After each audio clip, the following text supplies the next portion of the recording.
We're here doing the same thing we did with the other positions. Running back. Well, we haven't posted the wide receiver one yet, but the King of the Mountain running back edition, that's already out. You can watch that right now, or watch that after the show, of course. But we're doing the tight end version of that show. King of the Mountain. How far down can we go on a list of tight end rankings for 2023 until we have to stop and say, we can no longer find a potential number one overall tight end on 2023? Like, how deep can we go to find the latest number one overall tight end? Because we're going to dethrone Kelsey, work our way down the tight end rankings until we stop and say, no longer can we find a potential, even if we're digging deep, potential number one overall tight end in 2023. The Fantasy Football Show, King of the Mountain Tight End Edition, begins right now, broskies. From the FantasyFootballShow.com studios, it's the Fantasy Football Show live Monday through Friday, 7 p.m. Eastern. We did it with the RBs. We're back doing it with the tight end group, and then we're going straight to the wide receivers and then the quarterbacks. So, King of the Mountain doesn't just constitute one position battle. This is a drawn out 4 video series, and we're here doing this version live. Cheryl, appreciate you being here. Matt, Sandu, Ron Navy's in the building. JCMI, D-Town was first in the building. Michael K, CPA slipping a little bit. He's been second twice now. That's right, Michael K, you're the man. Appreciate you. Who is King of the Mountain if it's not Travis Kelce? Who could take this crown from him?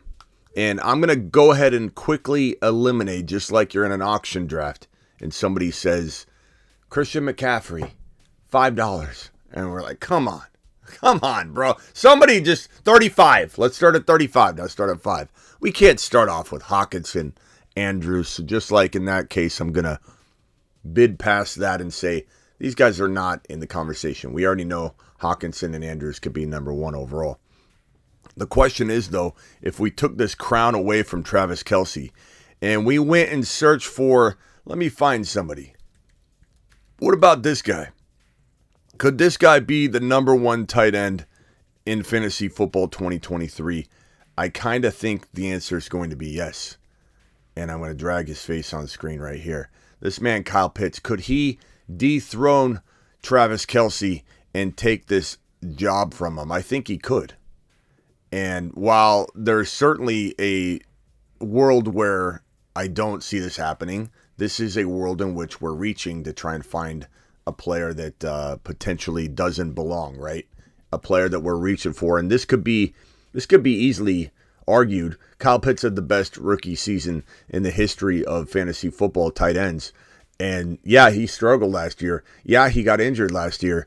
Yeah, the offense just drafted Bijan Robinson, but you could make arguments that that's going to make his life a whole lot easier, that he's now going to see less double teams because opposing defenses will be looking at the Falcons differently, saying we got to shut down this Bijan Robinson character.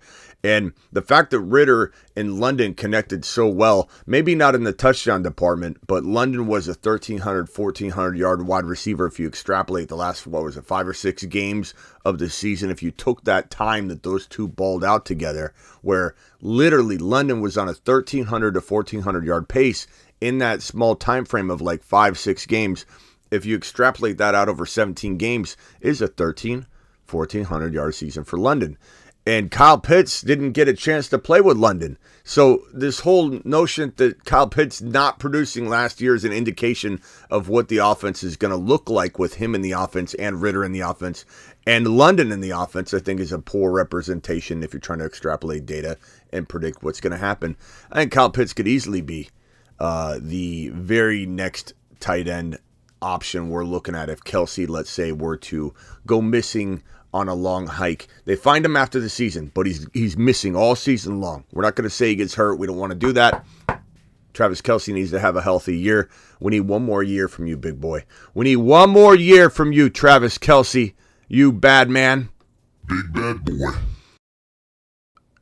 So if we're not talking Pitts, there's a guy that I can think of right now. I know some of you might say Freiermuth. Let me actually look at a set of my thefantasyfootballshow.com rankings, and that way I can get a real good sense in case I'm missing somebody. I'm just going to go down the list and say, okay, Evan Ingram. There's a world where Ingram could be the number one. It's a stretch. We're really stretching it at this point, but there's a world where Evan Ingram could potentially be the number one overall tight end in fantasy football, right? Am I right or am I wrong here? I would love to know what you guys think. Before we go grab his image off the internet, let's hear what you guys think about Evan Ingram, the ghost man, right now. Does anybody feel like Ingram can be the number one overall tight end in the most perfect of worlds, in a bizarro world, but one where we're trying to anticipate the crazy? Who here thinks that Evan Ingram has that potential shot in fantasy football? Let's see it. Someone says Waller. Someone says, where's Kittle? Someone says, where's Okonkwo? These are all good options.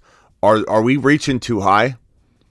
I think we're reaching too high. I think all these guys have that potential, and I don't think any of us are shocked at the idea of Kittle or the idea of Waller maybe finishing as the number one or two, like if in a perfect world.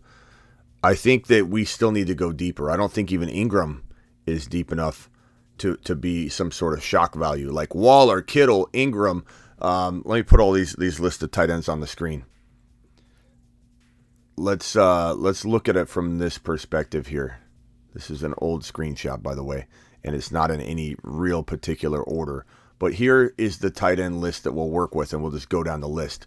So we've got Kelsey. That's too easy. Hawkinson, too easy.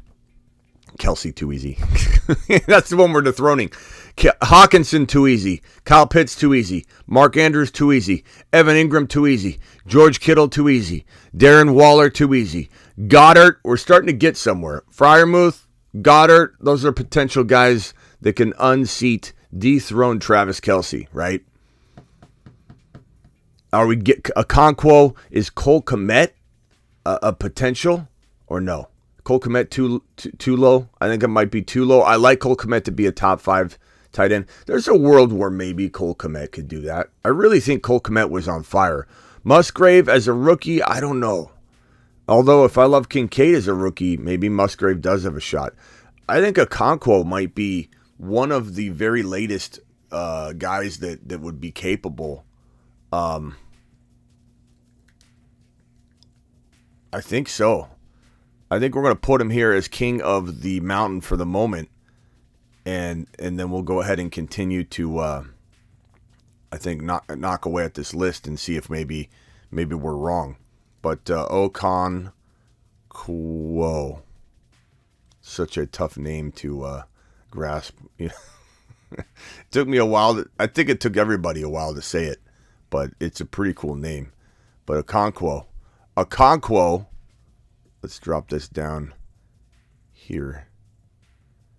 Okonkwo is currently king of the mountain. And Okonkwo is below Kittle in most people's eyes. Okonkwo is below Goddard and Waller and Freiermuth. Okonkwo is probably above Schultz here. This is, like I said, just a random list. There's no particular order here that I'm beholden to. And I like Kincaid a lot more than this. Are we stopping at Okonkwo? Are we stopping? Is Cole Kmet a guy we want to talk about? Jelani Woods? Probably not. I mean, he could be exciting. But I don't think he's got a shot at being number one. Mayer, definitely not. I love his talent, but that situation is not going to feed him.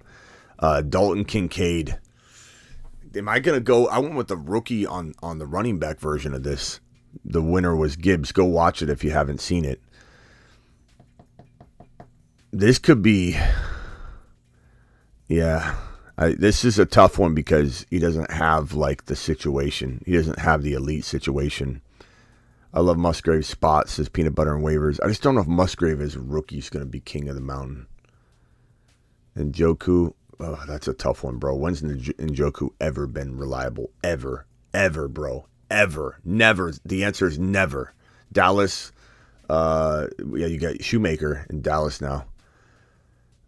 I'm going to go ahead and, I don't know if you guys are going to like this. Let's go ahead. I'm going Kincaid. That's the furthest I can go down. I know I'm going rookie again. Your boy Smitty is just all over the rookie class, but not everybody.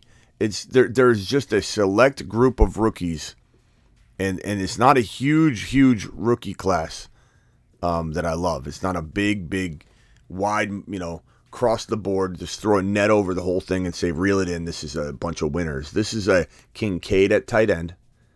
Wide receiver, Flowers, maybe JSN, and then I'm not high on Addison. I'm not high on Quentin Johnson, and the guys I think that could finish 2 or 3 from the wide receivers are the guys down that you get at 12, 13, 14 overall in a rookie draft, like Hyatt and Downs and Tank Dell and Mingo. Those are my picks for surprising finishes and beating out these rookies that everybody loves, like Addison and Quentin Johnson. So I don't know that just because I love Kincaid, just because I love Jahmyr Gibbs, and just because I love Bijan to the moon for all 3 of them, and I love Bryce Young and Anthony Richardson. That's really it. It's Bryce Young, Anthony Richardson, Kincaid, Bijan, Gibbs. I'm not enamored with the entire draft class. I love the values of Hyatt, Downs, those guys, Tank Dell, Mingo. Okay, Mingo too. Throw Mingo in there. Mingo, but the wide receivers are weird because I almost in a way love Mingo the most. And as much as I love Flowers, his situation isn't amazing. It's just good. And good's good, right? Am I right? Good is good, but great is better. And I don't love Flowers' spot. It's not great. I like it. I don't love it. Kincaid spot, I love it. Kincaid, I'm making a determination. Kincaid, in my opinion, is king of the mountain. The most capable and deepest player we can find that is still most capable of being the number 1 overall tight end. And that's a tall order. Rookie tight ends don't usually finish this high. And I've said this before to Ron Navy and a lot of you in here, that rookie tight ends usually don't materialize until their sophomore year. But this is a unique situation where Dalton Kincaid could still materialize later and not really materialize in receptions and yardage and really his full upside ceiling in his total game and the total package this guy's going to bring to the table. This might not materialize until his sophomore year, but he could trip and fall into 8 touchdowns. He could trip and fall into 10 touchdowns. Wouldn't shock me in the slightest if this man tripped and fell into 10 touchdowns and still didn't explode. And yeah, as Skate Video is saying here on the play on words here, it is Kincaid. It is Kincaid. I am determining that this man is the king. The Kincaid, the king of the mountain, the tight end that is the deepest on anyone's rankings, that has the possibility of finishing as tight end number 1. And the situation is partly why. The talent is partly why. He was my number 1 tight end all offseason, and I admit at the tail end I started to pull Mayer right up with him. But Mayer fell out. Mayer's a great tight end, very, very skilled, very gifted, but this guy's been lingering at the top the entire time. So for him to get the best landing spot of the 2, I'm very happy. Kincaid's like a wide receiver. Wouldn't be shocked if this man right here, Dalton King of the mountain, Kincaid, ended up pulling in 8 plus touchdown receptions in 2023 in this situation. Ziggy, show me the front door. I'm in the middle of crowning Dalton Kincaid, and you're bugging me with some sort of front door obscurity. It's the mailman, Ziggy. Off. Dalton Kincaid, you are my friend. Anointed king of the mountain, the most likely late tight end, the furthest back we can go that could be number 1 overall in the most bizarre of worlds. Kincaid, you are him. You are the king.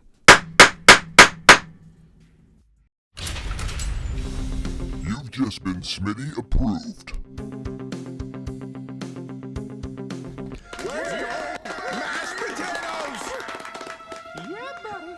And I think we found our potential. Let's redo that. Dalton Kincaid, everybody. Dalton Kincaid is the man. I think we found our potential Dalton Kincaid animation. The Kincaid. King of the tight ends, the riser, the most likely to be really the future Travis Kelce. And we talked about this with Scott Hansen, and we disagree a little bit on how quickly Kincaid can climb. I think he can climb really, really fast. $10 hauler from Cheryl. Appreciate the $10 hauler, Cheryl. To the moon. To the moon. To the moon. Let's see here. Awesome show with Scott Hansen earlier today. Very cool. Plus, he is yummy. Sorry, boys. How cool having the man with the coolest job in the world on the fantasy football show. Smitty to the moon. Appreciate you. Thank you for dropping the $10 hauler. Yeah, that was a good little episode. And here's a little clip. If anybody wants to take a little gander at just a little piece of this interview I did with Scott Hansen. This part was funny. This is my stance, and I think it's pretty bold to most people, if you can even be bold on Bijan. But in fantasy football, he's my number 1 redraft running back. I'm drafting him ahead of CMC. I'm taking him number 3 overall. I'm drafting Jamar Chase or Jefferson, Jamar Chase if I need a wide receiver. You look a little shocked. But that's as bold as I've heard of people who are bullish on Bijan Robinson. That's as bold a take as I have heard. I'm not saying I disagree with it. I'm just like, wow, that's strong. And this other guy on screen here, Jahmyr Gibbs, is yet another rookie that I'm about to probably be overhyping here because okay. If that was your Bijan take, I can't wait to hear your Jahmyr Gibbs. Yeah.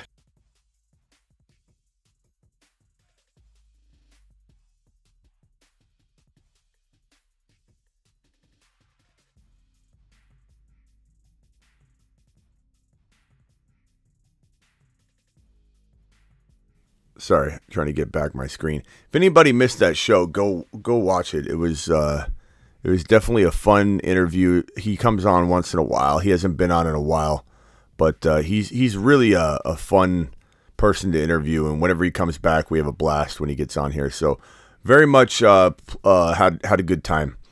So Gibbs can't be top 5 though. Why, Jake? Why? Why can't he be top 5, Jake? What now are you so sure about that you have this concrete answer for? Why can't he be top 5? Why? Bijan could be running back 1. Smitty is right. How do you know that, Jake? How do you know all this for sure? You're so certain about these exact placements. King of the tight ends, king of the tight end cadets. That is Dalton Kincaid at a baby Dalton. Let me see if I can get Dalton back on the screen here. I had Dalton Kincaid on here, and we need to get him back on the screen. Here we go. King of the mountain, our boy, Dalton. Dial into the show. Call into the show. Call into the show.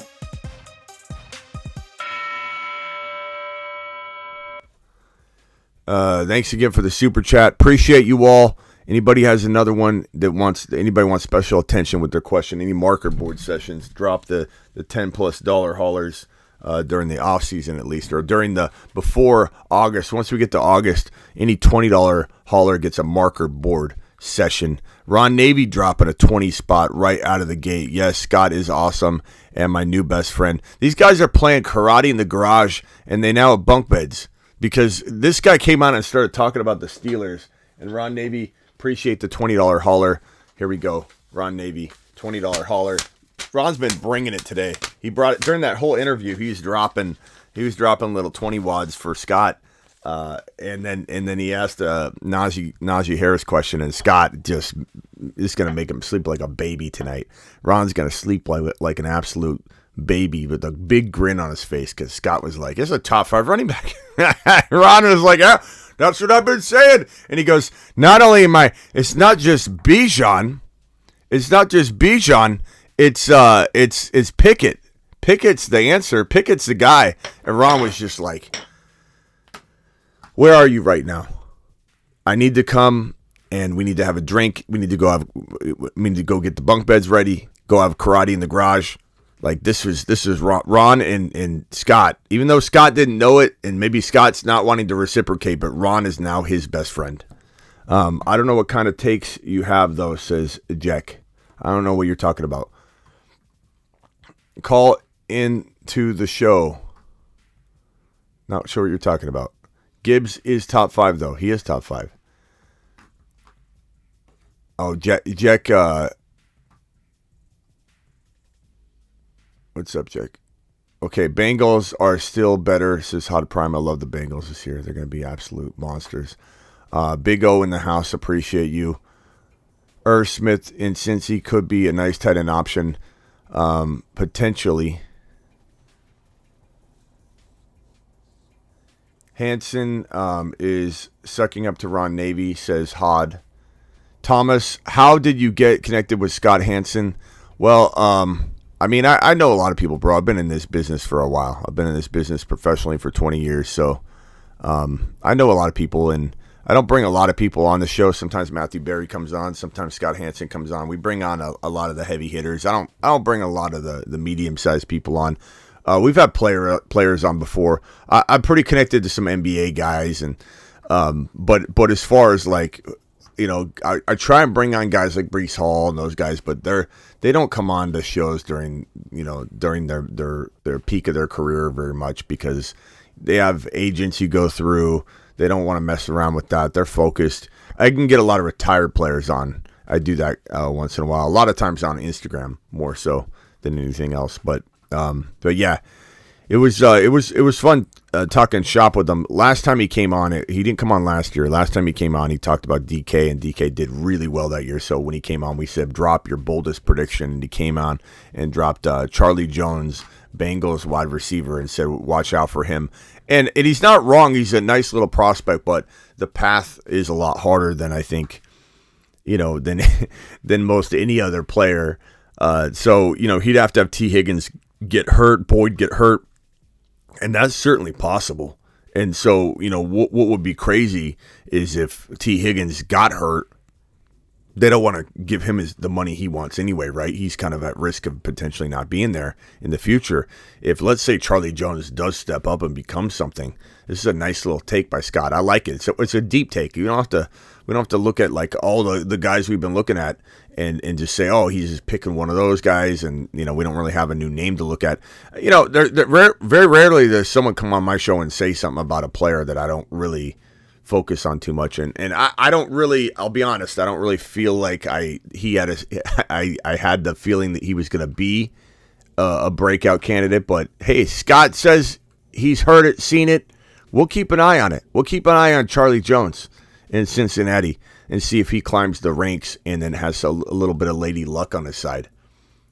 So we'll see. We'll see. Ron Navy, you're live. Hey, it's very possible because Higgins was hurt a lot last year. So yeah, he might get a chance. But I agree with your take on Kincaid, but I also feel like Laporta's right there with him. I think Laporta's upside. I love Laporta. And I think Laporta and Kincaid are very similar. Yeah. I think the reason I didn't put Laporta on because I do like Laporta. And Laporta's going to go into a situation where in Detroit they don't have Jamison Williams for 6 games. So him and Gibbs will absorb a lot of receptions early on. So it'll be kind of interesting to watch how they divide the ball around. But I just didn't think he was able to be number 1. And Kincaid was a stretch enough because he's a rookie. But so I left Laporta off, but Laporta's like right down there. Laporta could be like top 6 or 7 as a rookie. That's crazy. What do I think of Pitts and Freiermuth? I think Freiermuth could definitely potentially be on that list. He was ranked above Kincaid, so I dipped even lower than Freiermuth. I dipped even lower than Kyle Pitts. Kyle Pitts could easily be the number 1 tight end if all goes well. I think people are writing him off just without any thought about what really went on last year. Like Kyle Pitts, I get it. We don't know what Ritter is. I get it. But we seriously got to stop pretending that he played with Ritter. It was London that got a chance to dial it up with him. Pitts got injured, and Pitts was constantly being misused, as was London. And then when Pitts got hurt and London came in, Pitts didn't have the advantage of playing with Ritter, and so we didn't get a chance to see them develop a rapport. So I think when everybody talks good of London, they should also have some sort of higher expectation for Kyle Pitts, because Kyle Pitts didn't get a chance to play with the same guy that turned London's potential outlook around. And you add Bijan to the equation, and maybe Kyle Pitts can't get 1,200 yards or 1,000 yards like a lot of people want him. Maybe he is an 800 or 900 yard guy in this situation with Ritter, but he could pull in 7 or 8 touchdowns and have 8 or 900 yards. That would be a fantastic tight end season for Kyle Pitts. So that's certainly in the cards. And Kincaid, while I've said to you specifically, Ron, and to everybody, tight ends usually do not develop or materialize till their second year, and that's when you go in and strike. And that's why I've been so accurate in the tight end rankings in the industry contests, where your boys ranked number 1 over the course of 2020, 2019, 2018, average number 1 in the industry, because the sophomores are where it's at when you identify the right ones. And everyone gave up on Hawkinson after year 1. And the same thing could happen to Mayer and Kincaid and Laporta. If those guys go out and have like dud seasons because tight ends don't translate as quickly, then in their sophomore year, that's the time to strike. But the unique thing about Kincaid, and we knew this could happen, landing spot could force feed this man when he's not even ready. He might not even be developed well enough to be the player that he needs to be an elite player. But he's going to trip and fall into like 5+ touchdowns with ease. He could easily still trip and fall into like 7 or 8 touchdowns. It wouldn't shock me if, as a rookie, this guy had 10 touchdowns. It would be crazy, but it wouldn't be insane in this offense with Josh Allen, who's just throwing touchdowns around like crazy. There's touchdowns everywhere to be had. And the fact that he's going to play wide receiver at times, he's going to be in the slot, and they're going to play both tight ends at the same time, he could get number 2 wide receiver targets, because Gabe Davis, as much as I loved Gabe Davis last year, as much as I still think he's got potential, it's not so much Gabe Davis. It's the situation. Gabe Davis has disappointed us so much. If he got replaced with a little bit better talent, we'd be saying the same thing about that player, and it's that slot that he's playing in. It's not Gabe Davis. It's not that I watch Gabe Davis and I say, this is the most unbelievable wide receiver in the world. He drops a lot. There's a lot of mistakes he makes. Gabe Davis constantly got his one foot in bounds, 1 foot out. It's like, what are you doing, man? You're a professional wide receiver. But he's in such a good situation, it's easy to like him and want to believe in him. If Kincaid replaces Gabe Davis essentially as the target hog after Diggs, Diggs a guy that isn't exactly, in my opinion, a lock to be, he's getting older. We don't know what could happen. Who knows how many games this guy ends up getting a majority of the targets in like a 2 or 3 game stretch. Let's say Diggs gets banged up. But if Diggs is healthy all year and Kincaid becomes the number 2 option there, like that is going to feed him 7 to 10 touchdowns and probably 700 or 800 yards on a season where he just isn't even ready to be an elite tight end. And so I'm so excited. There's no one I'm more excited about right now, aside from Bijan and Gibbs, than Kincaid. I love Charbonnet from a sleeper, win a league, Alexander Madison on steroids times 10, light it on fire, then times it by 10 again. That's how much I love Charbonnet. I think he's such a league winner if you just grab just him and hold him. Love drafting Walker and Charbonnet together. There is no other option. Don't even come in here and say, I'm going to grab just Walker. It'll be okay. That is not logical. But there are 2 ways to approach that. Walker and Charbonnet, or just Charbonnet. So I'm excited about Charbonnet.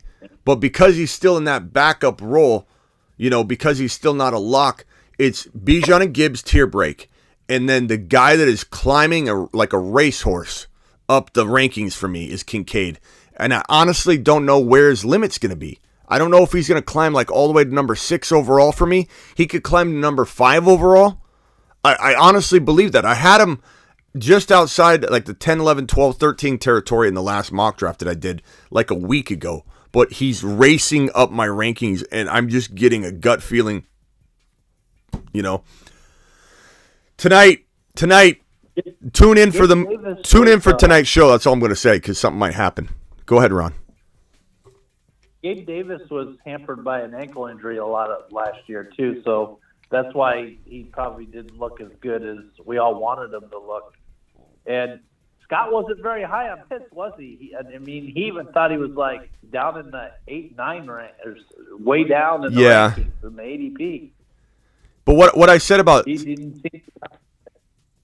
Yeah, and what I said to everybody about Scott, because some people have said, hey, Scott didn't like this, or Scott wasn't really optimistic about that.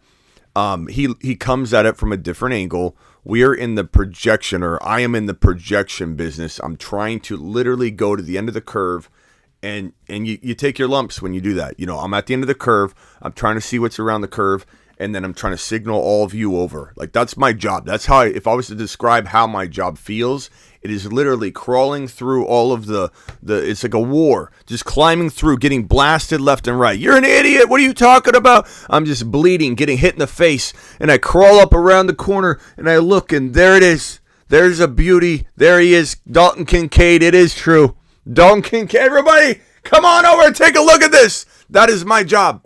That is my job. And Scott's job isn't that. Scott's job is, hey, look what's in front of us. Look what he just did right there last week. He's going to probably do that again this week. That is Scott's, dimensions. Me, I'm trying to live in... He did say that he prefers the veterans and the guys that are already established more than the rookies. And that's natural because he's going to be saying, hey, here today... We're watching the NFL Red Zone, 7 hours of commercial-free football, and he's amazing at it. Absolutely amazing. But he's going to have that different perspective, which is okay. But yeah, he wasn't high on Pitts, and I almost went into that, but I didn't want to go down that rabbit hole, so I just, let that go. But yeah, I think a lot of people are just trying to not really look at Kyle Pitts' situation last year and say he didn't have a shot. He didn't fail everybody. They didn't use him. Then he got hurt. Now you could blame, getting hurt you could point to that and say that's a failure. I get it. Injury to me in a certain context could be busting. In another context, it's not busting yet. Like tearing your ACL on a freak injury, like Breece Hall, Javonte, you can't say that they busted. It could have happened to any running back. Lamar Jackson continuing to get hurt and running a ton, you could attribute that to, okay, he's going to bust again. He's going to do this again. Like, I understand that perspective, and I can't tie injury to busting in a sense. Todd Gurley, at the end of his career, he was going to bust because he wasn't going to stay healthy. Christian McCaffrey, as much as we love him, there's still a significant fear that injury is going to have us all going, son of a... I knew it, and then we're going to say, no, you didn't know it, John, or you wouldn't have drafted him number 2 overall. So, hindsight is always clear as day.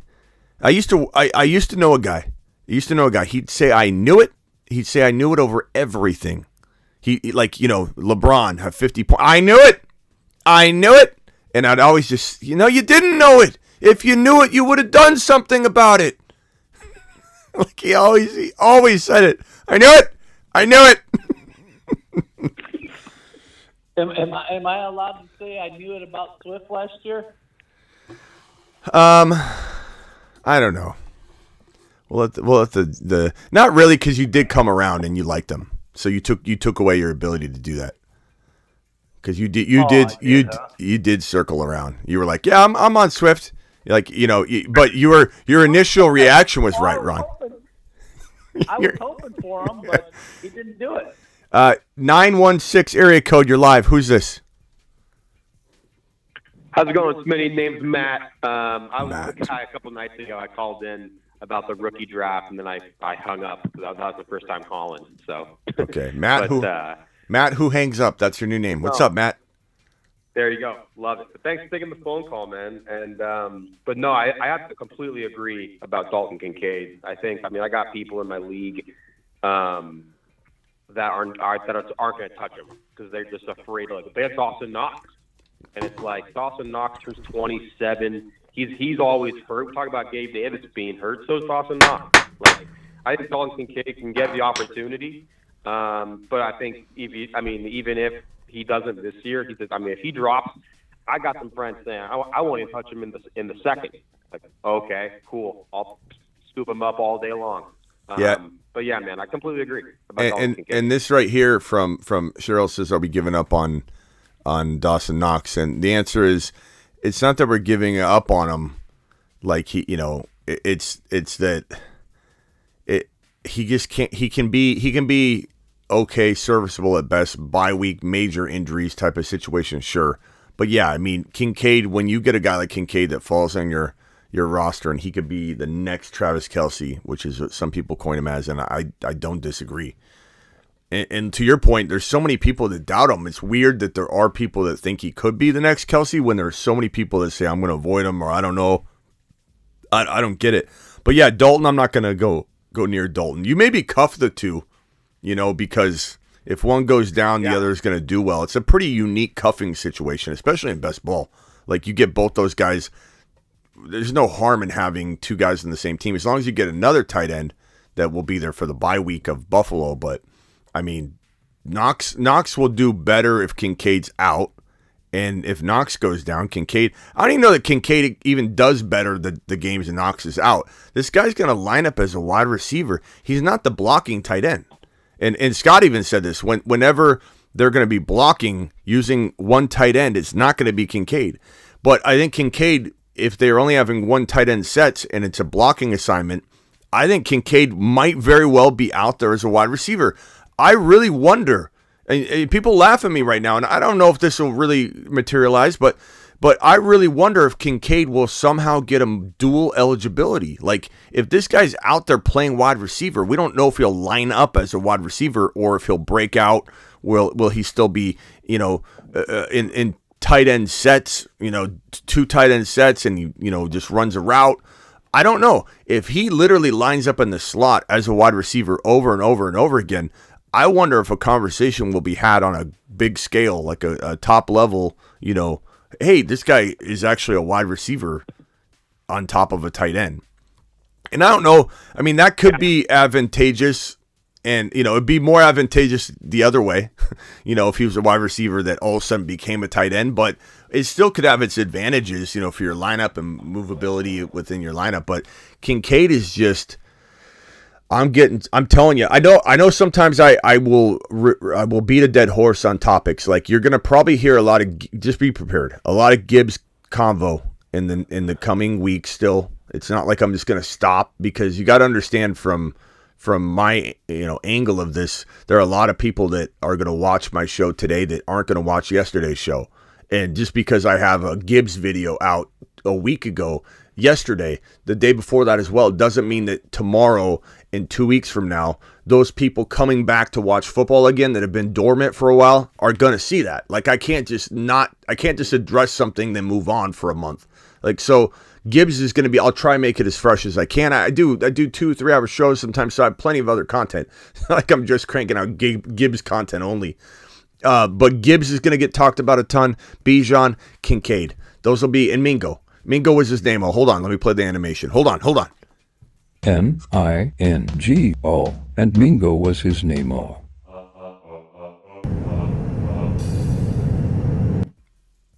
And then I want to go down the avenue of Hyatt, Downs, Joshua Downs. Look, Josh Downs, you're going to hear a lot of him come out of my mouth. I'm going to talk a lot about Joshua Downs because this is a very good situation in Indy for him. He could become the number one option. I know everyone's going to say, what about Pittman? What about Pittman?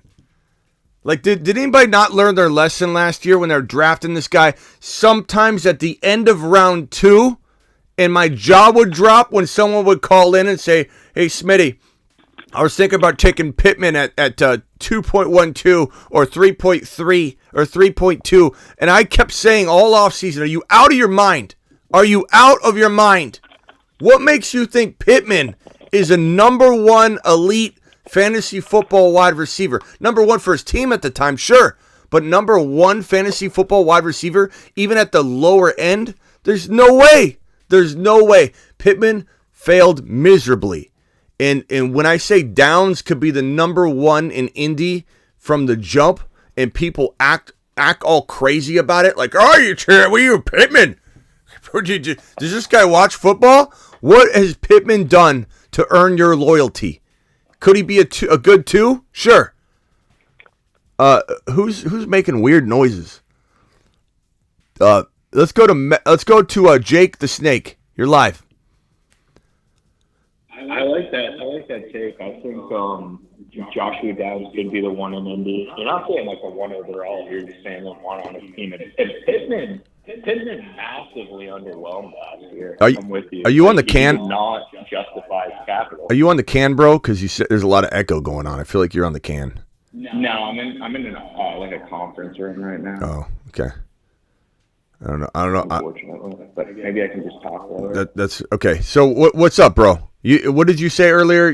Gibbs can't be top 5. Why can't Gibbs be top 5? What's in your sports book almanac that tells us that this is not happening for sure? Because you got a lot of certainty in your voice again. No, I think it's a bit premature to give Gibbs that nod when he's in a committee backfield with Monty. It's not like Bijan where Gibbs walks into it like a 80-90% workload. Gibbs is not going to be seeing that many touches. And Monty's still a problem for Gibbs. I don't think he's a problem. So I think calling him like a top 5 lock is a bit. It's interesting. Or maybe not a top. I think you said top 10. I said top 5 to 10.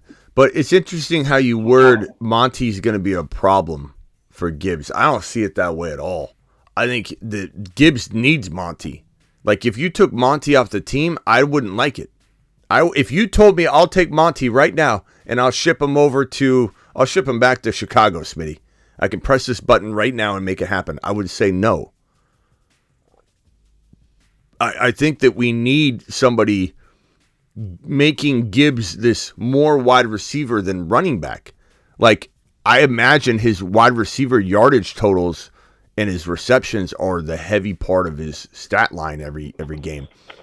I don't think Monty's going to absorb even close to the same amount of PPR volume that Gibbs is going to get.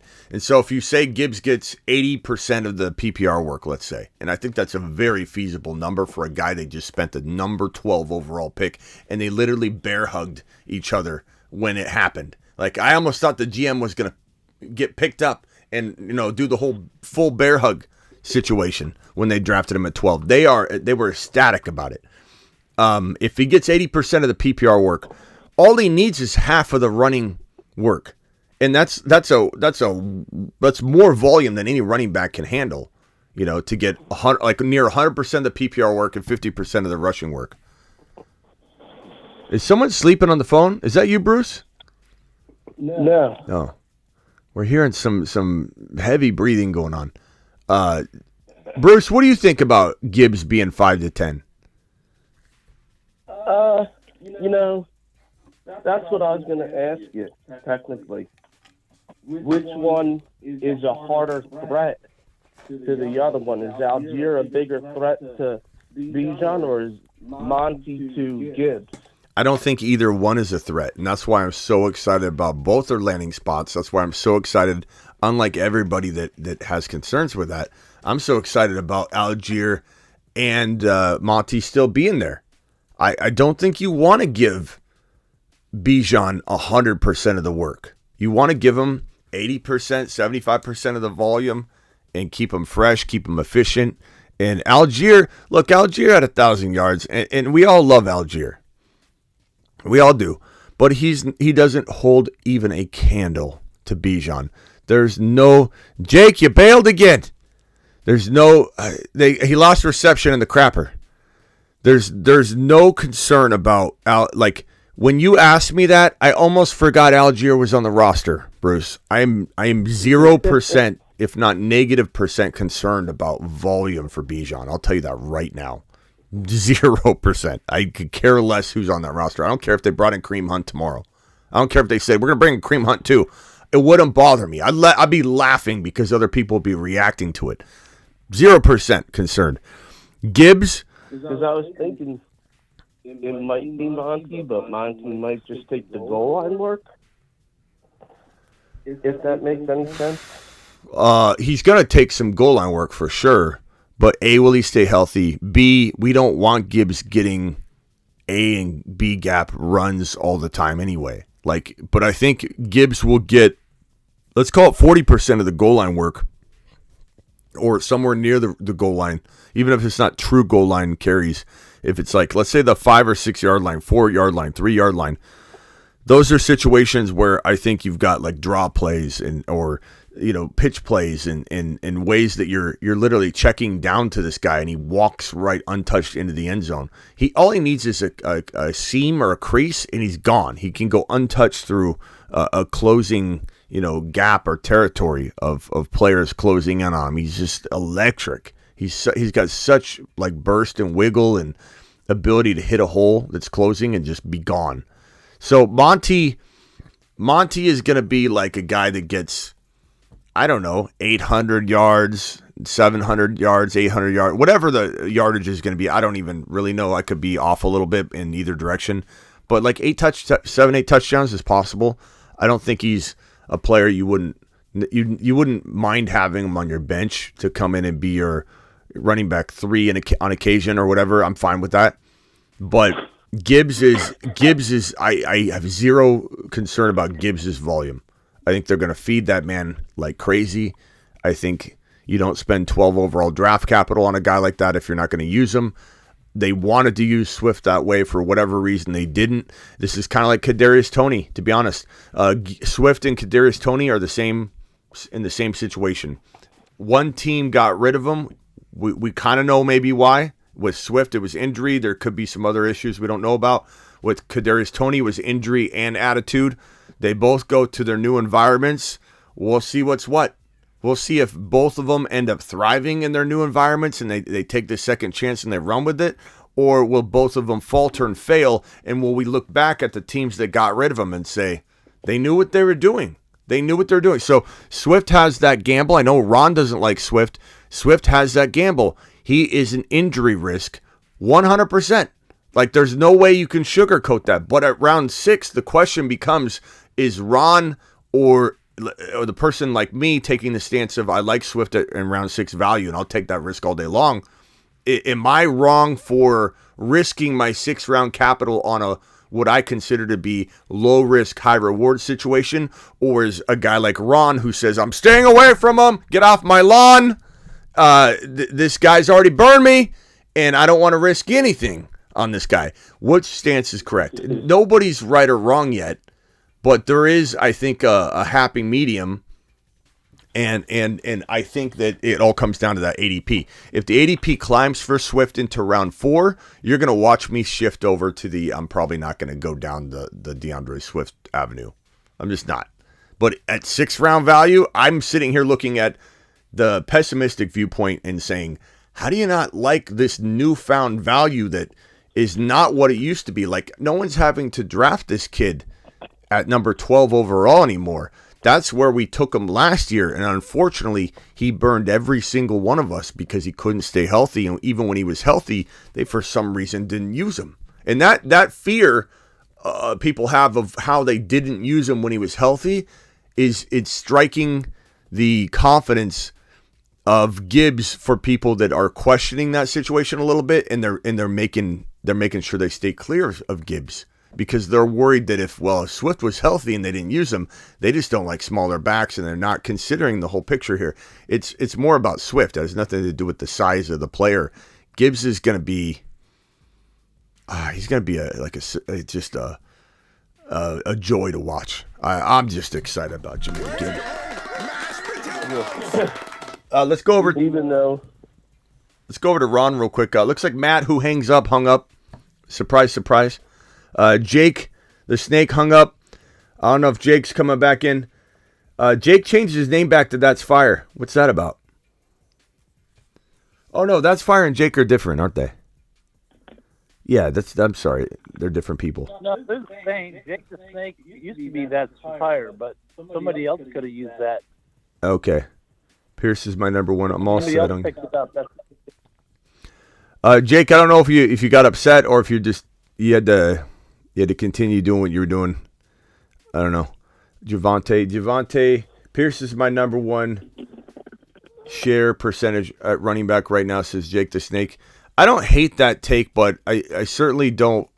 I don't know what to make of Pierce right now. I like him a lot. We obviously liked him so much last year. He was a player that really helped a lot of us win leagues, and so for that we owe him a debt of gratitude because we all relied on him. We all counted on him. We watched other people avoid him, and we cleaned up in the Damien Pierce sweepstakes last year. But this year is a little bit harder to like. I think if he's in round 6 territory, like if he's where DeAndre Swift is, it's the same question and debate I just had with Swift. What's the risk? The risk is pretty baked in. If you can get Pierce as a 6th rounder, that's great. If you've got to spend a top of 5, then you got to ask yourself, well, who's around the top of 5? You got London over there. I'd rather have London.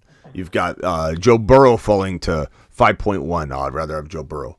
You've got, a lot of different players that could emerge in that Damien Pierce potential territory of being drafted that would make me say I like Pierce, but I can't go that route. But if he falls into mid-6, that's where Swift becomes absolutely low risk, high reward, and Pierce becomes low risk, high reward. But both of them, what's crazy is that line in the sand is not a very thick line. That line when Swift and Pierce both cross it and go into round 5, it flips really quickly for me. Sometimes that line's very, very wide, a very thick line in the sand where it's like, I kind of like him, I kind of like him, I kind of like him, I like him, I like him, I like him, I like him, I love him. Like that many draft picks that I'm debating that. Whereas other players, it's like every draft pick, I don't like him, I don't like him, I love him. It's just a sharp turn, it's weird. The line in the sand is very, very weird. Ron, what else you got?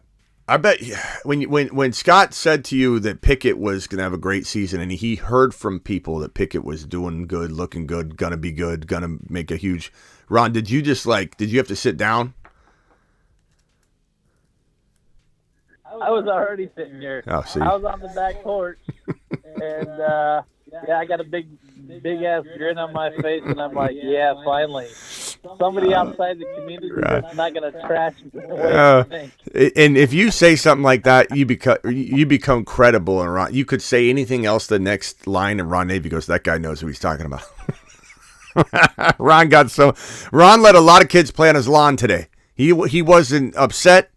He was very giving. Ron was throwing out super chats like they were just thumbs up. Like I'm like, hit that like button. Ron would throw a super chat out. Hit that like button. Ron would throw a super chat out.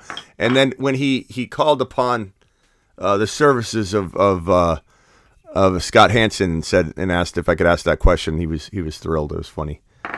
Yeah, Scott was good. Go watch that interview if anybody missed it. It's one video back. It was a good interview. It was about 40 minutes with Scott, I think, roughly.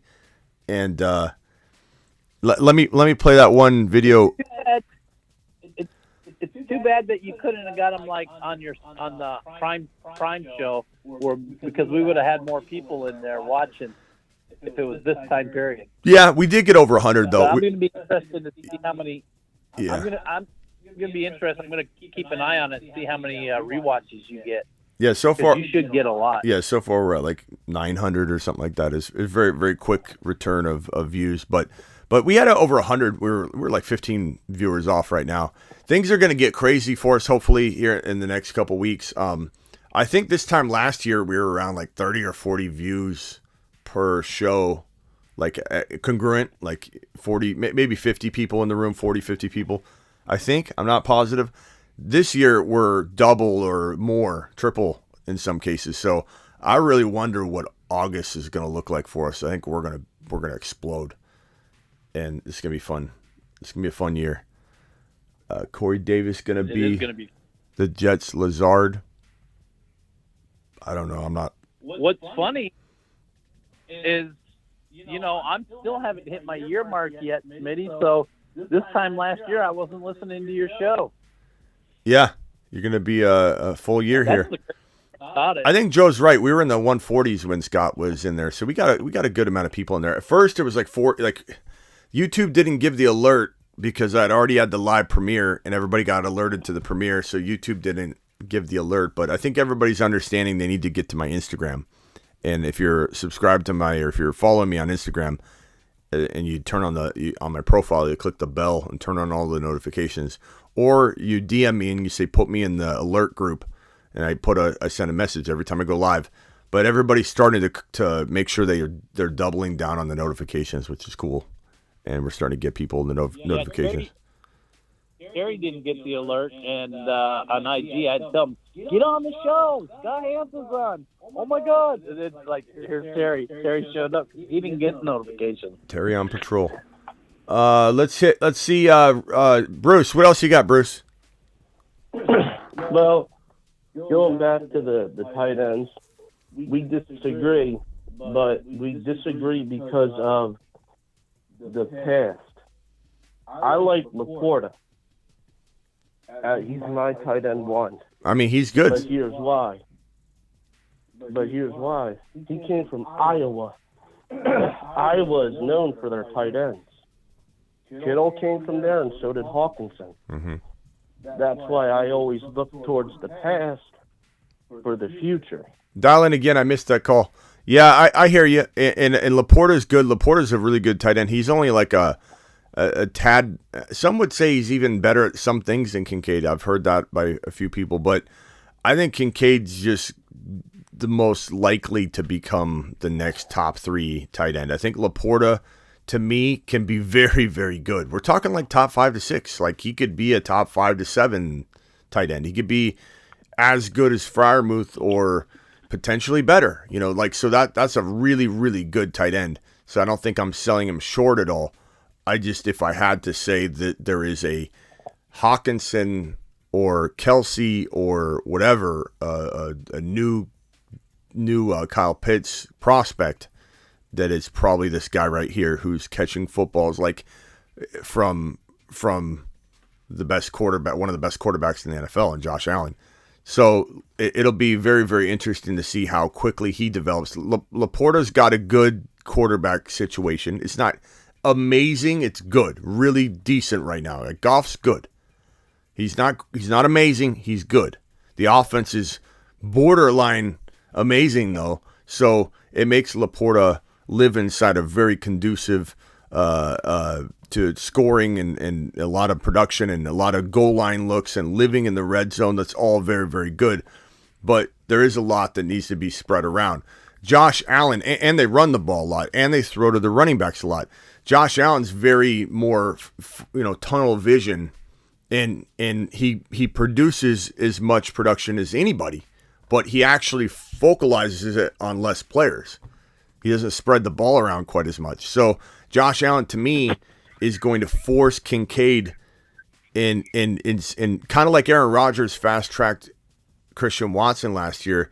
We might see this kid get fast-tracked in a way that nobody even expected, even looking at it saying, I love his situation. Even those people will be like, wow, I didn't expect it to evolve this quickly.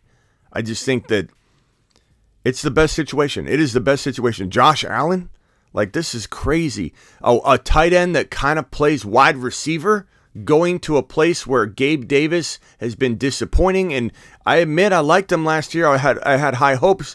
But again, a lot of my high hopes stemmed from the situation.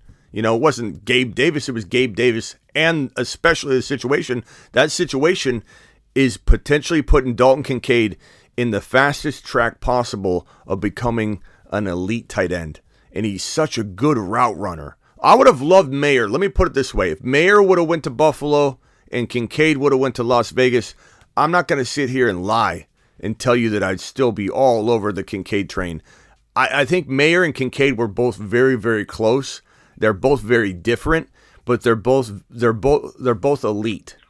And the one of them getting Jimmy G, no offense, Bruce, one of them getting Jimmy G or lesser. Maybe they don't ever get a quarterback in for years. And the other one getting Josh Allen, the difference in talent, whatever it could have been, it's just completely irrelevant now. Kincaid is going to excel, and Mayer's going to just sit stagnant. And this kid's going to learn. He's going to absorb. He's going to get fed. I can't wait. It's going to be marvelous. Hold on 1 second, Ron and the Bruce. Let me swing on over to Jake the Snake and then George from the Bay. Yeah, so I guess what my question is like, what's your favorite strategy to do at tight end? Because are you like a guy who would want to stack Ingram and Kincaid? Because I feel like, Kelsey's off the table because no one's going to deploy draft capital to take him there, at least like in our community. So like, what do you do? Do you grab two that you like? Because like, I mean, if you have to take these guys in like the 8th through the 12th round, it's like, who cares anyway? If you're deploying the capital there, do you just grab two? What do you do? Great question. And when we look at the tight end position, and this is one reason that I love doing tight end rankings that get looked at, and and there's a contest going on for it or whatever in the industry, is there's always a tight end that's outside the top 10 that ends up being top 5 almost every year. Almost every single year. So there are a grip of players, and all we have to do is isolate them and say to ourselves, who is the guy outside the top 10 that has this capability to become this top 5 guy? Because it's going to happen. Every year it happens. And when we look at this general list, Kincaid, Cole Kmet, Okonkwo I like a lot, and we made him king of the mountain for a brief moment before we started to move down, but his quarterback situation is not the greatest. When you get down to this, like even Freiermuth, he's ranked outside the top 5. He could easily be top 5. He's borderline 7, 8, 9, 10. Like, just depends on someone's rankings. I mean, we got 1, 2, 3, 4, 5, 6, 7, 8, 9. I mean, Pat Freiermuth on a very solid list with only Waller and Goddard and Kittle and Ingram above him, which I could totally see somebody ranking that. Pat Freiermuth is 9th. Cole Kmet, Kincaid, Jelani Woods, Mayer, I guess, is a backup, in case they do decide to throw the football to him and they figure out a way to let Jimmy G, throw the ball to him, make him first reads, then that would work because Jimmy hits his first reads and he's out of there.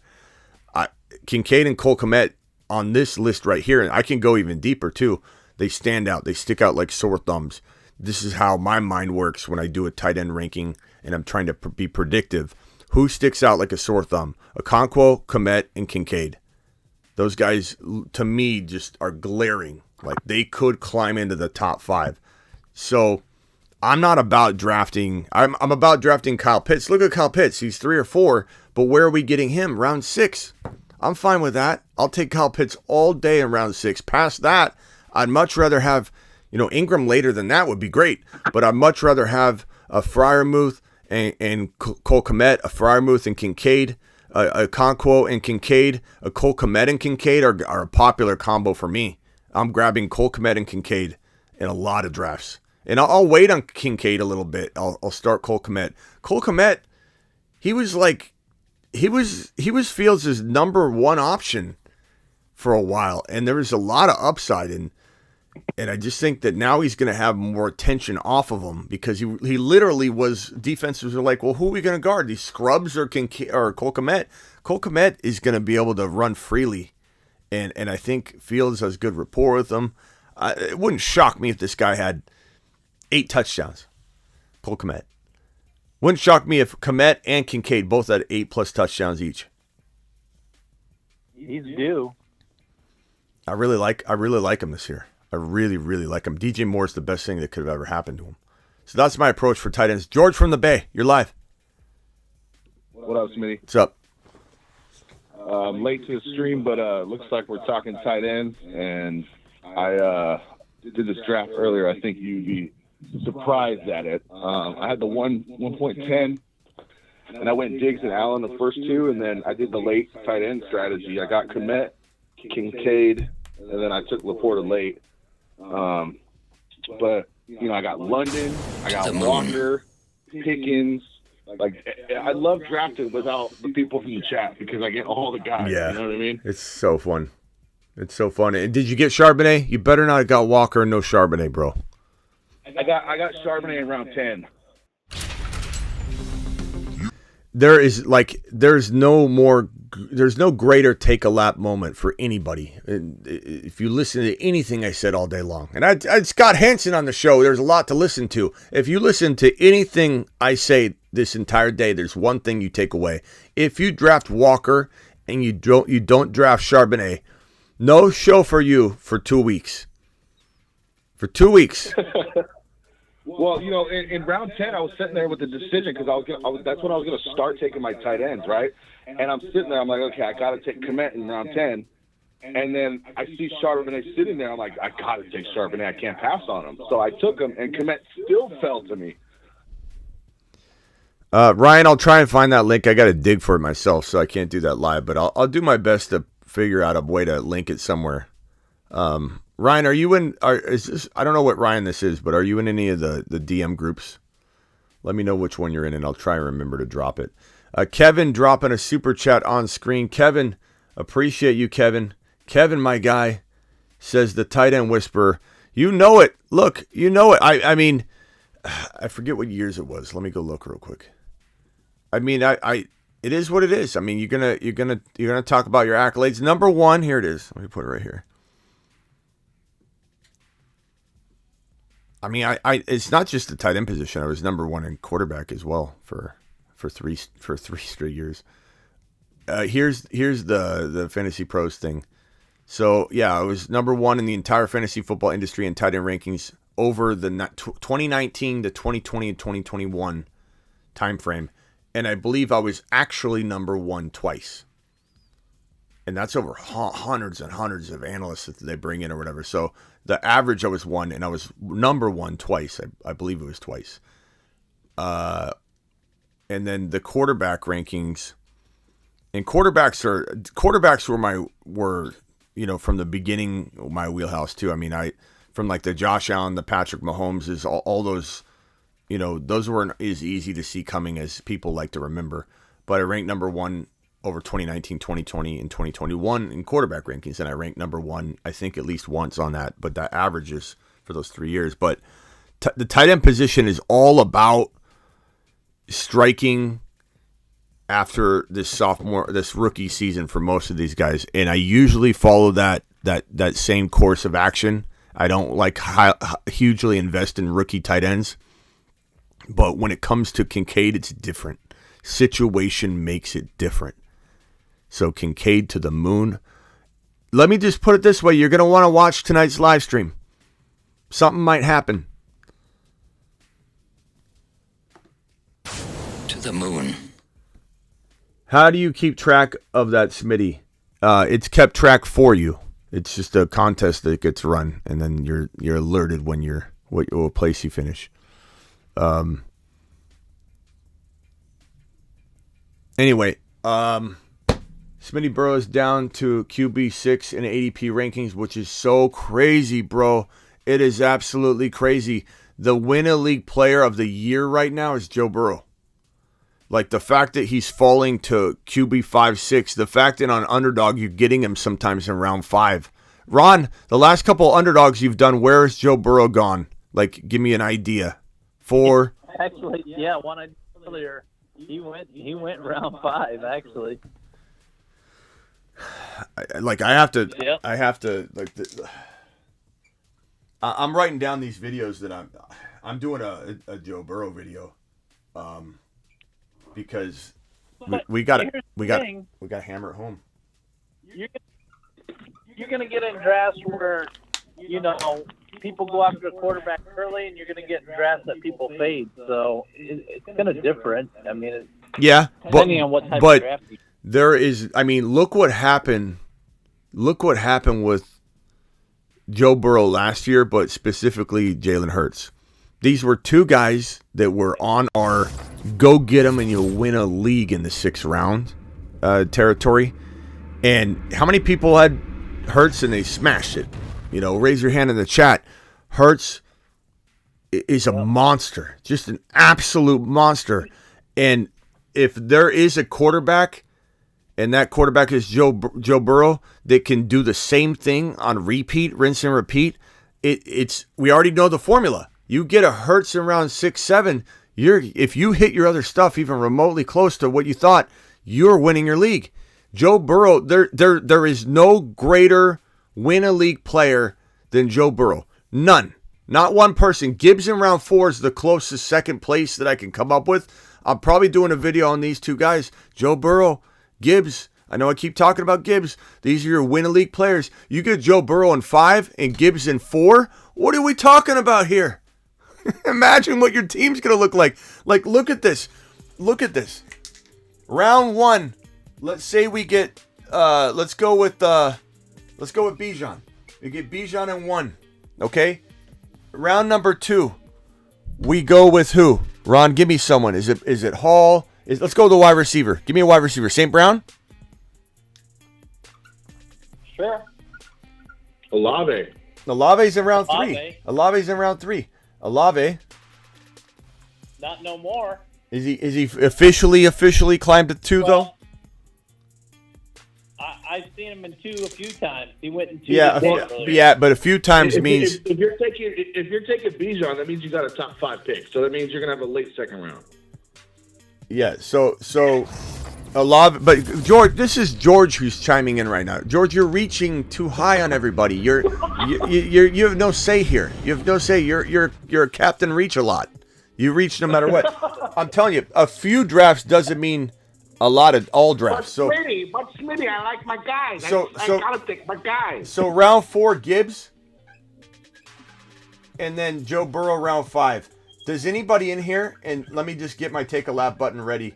Does anybody in here in the chat or on the phone line think that this team doesn't absolutely smash? I'm just curious. I got my finger on the take a lap button, by the way. But does anybody believe that this isn't going to absolutely smash? Bijan, St. Brown, Olave, Gibbs, Burrow. And if you don't like St. Brown here, you know what? You can go with Burrow. Hall. And we could even do this if we want to mix it up and do a different approach. We'll do Jamar Chase in round 1. That means you got an end of round 2. So we'll go Breece Hall. This is not the time for the marker to fail.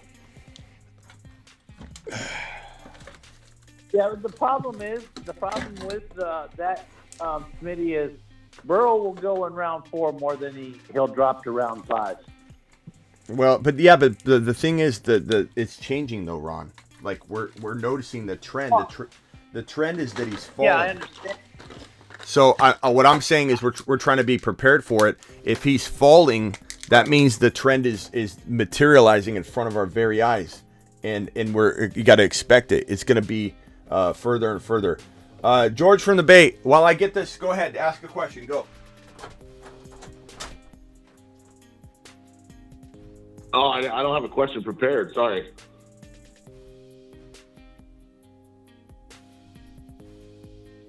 You know, I think the thing too with Burrow, and I think why he dropped him is, I think most people don't consider him a rushing quarterback like, Hurts or Allen or even Mahomes. Even though he can rush, I don't think people look at him as a rusher. So I think that's why he's lower. They should consider him a decent. They should consider him a decent runner because that guy's going to get 230 to 250 rushing yards, 4 or 5 touchdowns, and that given the difference of his. I'm saying how he's being conceived right. by like majority of people. Right, and that's why I think he falls. And what I'm saying is I agree. And what I'm saying is when you can throw for 5,000 yards versus throw for whatever Hurts is going to be well below that, way more than 1,000 below that. So the fact that Burrow could throw for 43 touchdowns, still run another 3 to 4 in, or let's say he throws for 40 even, he's going to have more touchdowns than Hurts. He's going to have more yardage than Hurts. And yeah, Hurts will counterbalance that as well, but they're going to be very, very similar because of the divide in their workload. But here's my other example here. So Gibbs in round 4 and Burrow in round 5. If you can pull this off and get Jamar Chase, Breece Hall, Chris Olave, it's just unbelievable. It's unbelievable. Yeah. Who here doesn't think they're smashing with that team? I feel like we're playing 3D chess right now, and everyone else is playing checkers when we do some of this ADP work. It's crazy. Or we also maybe go Najee in round 4. That's a smash. I'm fine with that. 100% smash. I'm fine with that. Ron's fine with that. Reports are the Lions tried to trade Swift to the Rams first, but they didn't want him, says D-Town. Well, they have Akers too, and they're banking on that. Garrett dropped a super chat a minute ago. I'm sorry. Neil dropped a super chat. Appreciate that. Garrett dropped a super chat. I'm sure that's something negative, but we'll check it out anyway because we love the man. He super chats even when he's upset at me. And Kevin dropped a super chat. Ryan, I did get Ryan. Ryan said something about Hugh Jackson. That link, Ryan. Appreciate you. What about New York Jets? I don't know, bro, Christian. Appreciate your super chat. Let me get to that in 1 second. And I think I'm caught up on the super chats on the screen at least. Terry Roberts just dropped a $5. What's that noise? Who's snoring on the line there? Hugh Jackson link. There's the link. Terry Roberts dropped it. I mean I can't. What was that? That was me. What, Bruce? You all right? Yeah, I had to stretch my back. Oh, just making sure you're okay. Let me see if this will let me drop the link. Here we go. Yeah, it will. Here's the Hugh Jackson link. Whoever was asking for it.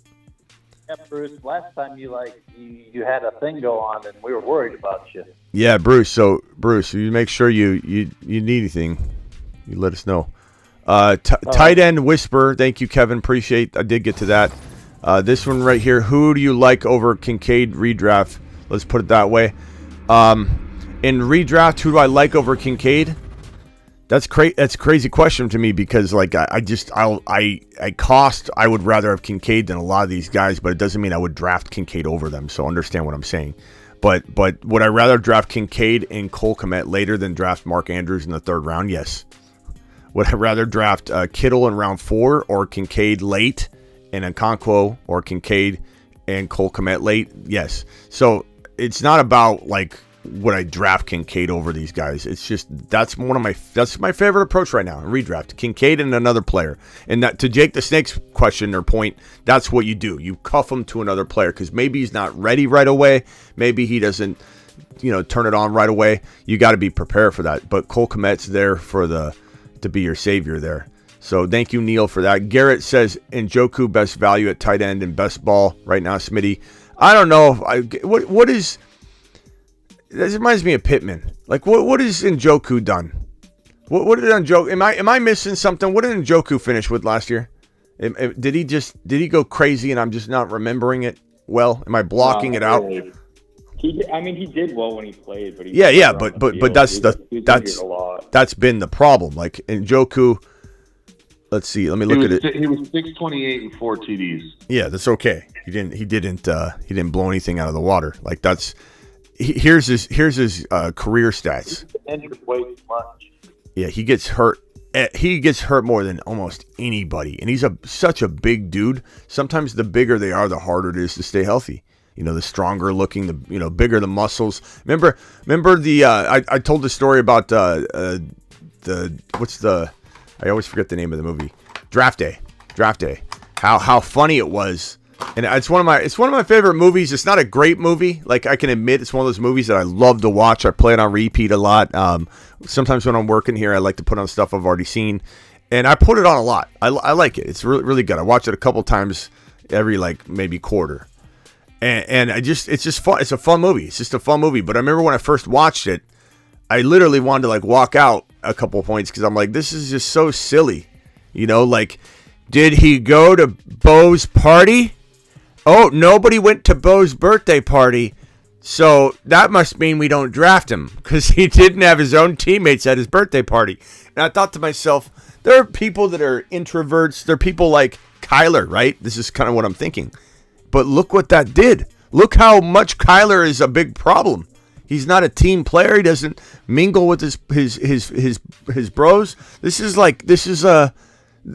It's crazy. And so I know I'm on a tangent here. I'm trying to swing back around. But the whole muscle shirt thing that Levis wears, like he wears muscle shirts and he shows off his guns, talks about his cannon. really cocky and arrogant. And I would have laughed back in the day when draft day came out, which was, I don't know what year that was. It was a long time ago. I would have probably laughed at, muscle shirts. You're not going to draft a guy because of muscle shirts. You're not going to draft a guy because he's got, swole arms. That's not your typical quarterback. You don't want a quarterback that's got cannons, on his arms and just absolute bodybuilder muscles. That's not a traditional quarterback. That's not a guy that's going to have the ability to throw the rock. Look at Tom Brady's arms. That's the greatest of all time. And so it's funny, though, when you see these things, and I forget why I even got on that tangent. I think it was to talk about Njoku. You see this big monster, and he's got muscles, and he's just bursting out of his jersey and shirt, and you think, this guy's going to thrive. But there's certain body types, like the quarterback. You don't want the guy, and they say a lot of the teams passed on Levis because of his arrogance and the fact that he wore his muscle shirts trying to show off his arms, and they're like, we don't want that. We don't want a guy with arms like that. The old me would have laughed. The younger version of me would have laughed at that. But now it's the way teams scout. It's the way scouts look at this. And I would tell you, if I was scouting Njoku, he's never going to last. He's too big for his own good. He can't play a tight end position. Remember David Boston for the Cardinals? That guy was a monster. He couldn't last at the tight end position. How is he going to pick himself up off the ground 15 times a game? It was just not going to work. David Boston couldn't stay healthy. He was like what you would think would be your prototypical tight end because he was bigger than everybody. And you thought, this is going to work great. It didn't. And so it's just a funny kind of like spin on all this is why I brought it up. But look at Njoku's his game logs.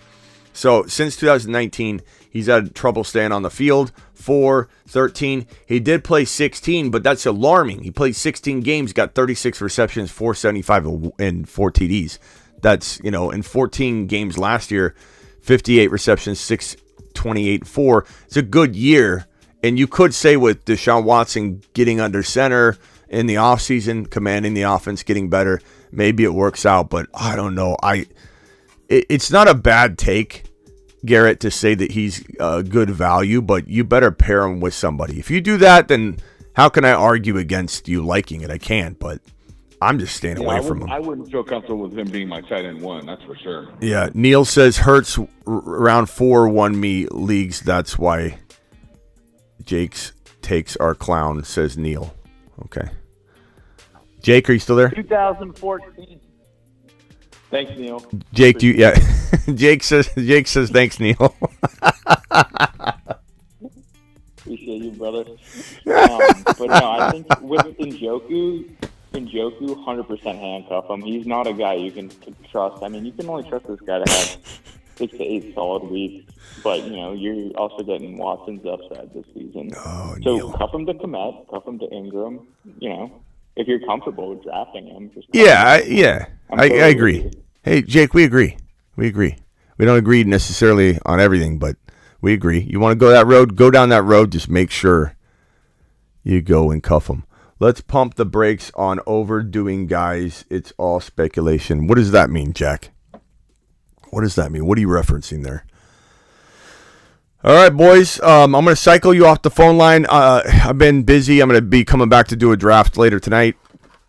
And we have a couple different. We have another special little announcement, or at least a little player announcement. So that's going to be coming tonight. So get ready for that. George from the Bay, you got 10 seconds. Go. On the local radio show here this morning, John Lynch did say that Purdy's going to be ready to throw in a couple weeks, probably early June. So I don't know if anybody heard about that or not, but that's the local news here for the Niners. Does anybody besides George, or George probably doesn't feel this way because you're probably, I don't know if you're biased toward the Niner stuff, but I wouldn't blame you because you're a Niner fan. So we're just going to ask outside of you. Does anybody on the line right now feel like Shanahan is going to rush Purdy? I do. I don't know enough, but if I had to guess, I don't think he starts week 1. I mean, the thing about it is when you answer that question, I think you got to go back to, okay, he tore his UCL. It was does anybody here think they didn't know he tore his UCL? Can I at least get a vote on that? George, do you think when he tore his UCL, do you think they knew he tore his UCL? Man, I mean, they didn't let him throw, so they had to have known something serious was wrong. Yeah, Jake? They knew he tore his UCL. They had to have known. They put him back in the game, and the man couldn't throw. They well, definitely that yeah. So my whole thing was, and I'm pretty sure Ron agrees, my whole thing is you throw him out there after you already know he's torn his UCL, and you create all that inflammation. Remember, he couldn't have a surgery right away. And so the reason I asked, did they know? We know they knew. I'm just trying to confirm we're all on the same page. Knowing he tore his UCL, and then hold on one second, Ron. Hold on one second, Ron. Let me just make this point, and then I'll swing it over to you. To know that he tore his UCL, to take him out of the game because he tore his UCL, because you're worried about him, right? Player injures his UCL, tears it, complete tear. You're going to take him out of the game to protect him, to stop any further damage. What does Kyle do when their new quarterback goes out there, gets a concussion, and now they have no quarterback?